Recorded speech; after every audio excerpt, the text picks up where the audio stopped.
Will your yoke, flight stick, rudder pedals and other peripherals work with the soon-to-be-released Microsoft Flight Simulator? Well, Microsoft have released a list of recommended controls, so we'll be taking a look at those. In addition, we'll be answering a few frequently asked questions. Welcome to the SimHanger. My name's Mark, the SimHanger, for all things flight sim related. Microsoft have announced a worldwide release date for their flight simulator, 18th of August, exactly 1 month away from the date of recording this video. And it caught most of us with our proverbial pants down, far earlier than we expected, particularly as the closed beta is just about to kick off. It's going to come in 3 variants. The first variant is the standard version. It's going to be about $60 US, 20 aircraft and 30 enhanced airports, and I believe is going to be pretty representative of what you're going to get on the Xbox version. The step up from there is the deluxe version that features an additional 5 aircraft and 5 enhanced airports. And then finally you've got the deluxe premium version that's going to feature 30 aircraft and 40 enhanced airports. The deluxe edition is going to come in at $90 US and the premium deluxe edition at $120 US. The product is available for pre-order now from Microsoft directly or from selected resellers. Let's turn our attention now to the controller and peripheral compatibility. We're going to be taking a quick snapshot of Microsoft's recommendations. Let me pre-qualify this by saying that the connections are based on the industry standards and a legacy link back to FSX, so most should be configurable within Microsoft Flight Simulator. Honeycomb Aeronautical's Alpha Flight Controls gets a thumbs up from Microsoft, having been tried and tested, and I can personally vouch for this one. Released some 9-10 months ago, it's proven to be a very popular add-on for serious flight simmers. There's no news on the Bravo throttle quadrant, although one can assume that it will be compatible as well.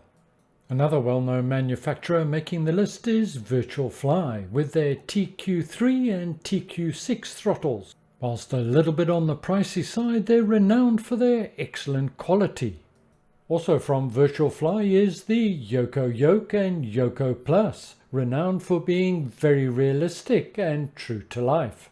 In addition, their throttle propeller mixture TPM quad is on the list. For obvious reasons, is very popular with the single-engine GA community. And finally from Virtual Fly, we've got the tough and sturdy rudder pedals. From the Logitech stable, Microsoft recommends the Extreme 3D Pro Flight Stick. Also recommended are the Flight Rudder pedals. Coincidentally, they're my favorites. And of course, the Flight Yoke and Throttle Quadrant. This duo being the workhorse of the flight sim community for many years, but can of course be purchased separately. The X52 and X52 Pro HOTAS combinations are very popular indeed, as is the slightly more versatile X56. It'll be no shock that Microsoft's PC Gamepad of course will be compatible with Microsoft Flight Simulator, as will Logitech Gamepad as well. Thrustmaster unsurprisingly features strong on Microsoft's recommended list, so I will leave you to review what's available.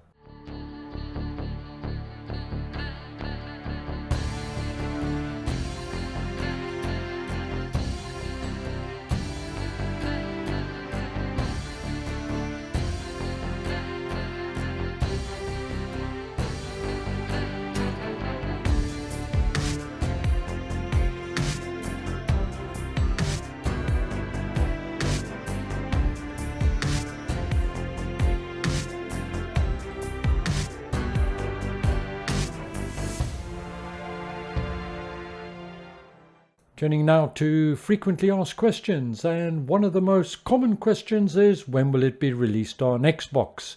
Microsoft has said there's no fixed date, an announcement will follow. In answer to the question, is it going to be released on Steam or the Epic Store? Microsoft say no update, but they want it available on as many platforms as possible. Sounds optimistic. Microsoft have announced that they are releasing a physical retail disc version, but it's only going to be available in Europe. Only the standard version of Microsoft Flight Simulator will be available on Xbox's Game Pass. I think this is giving us an indication of what's to come on the Xbox. The next two questions are interesting, and if I understand it correctly, it's questioning whether or not it's a cross-platform game under one license. And as the simulator is an XPA title, it looks like the answer is yes.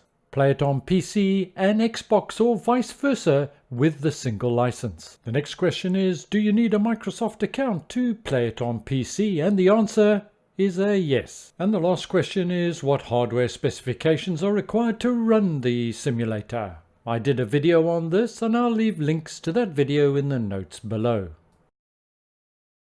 Well, I must say I quite like the idea of the 3 different pricing structures and the 3 different editions. The standard version at $60 puts it in the same ballpark as X-Plane. And the premium deluxe version coming in at $120 puts it just over half the price of prepared version 5 professional. Based on the number of aircraft and the quality of the scenery, well, I think that price is more than competitive. For me, I'm going to opt for the premium deluxe edition. What edition, if any, are you going to opt for? I'd love to know. Please leave your comments in the notes below. So we finally have a new contender in the flight sim market, and it's going to be interesting to see how things develop over time. Thank you for joining me. I hope you found this useful and informative, and I hope to see you again very soon. Bye for now.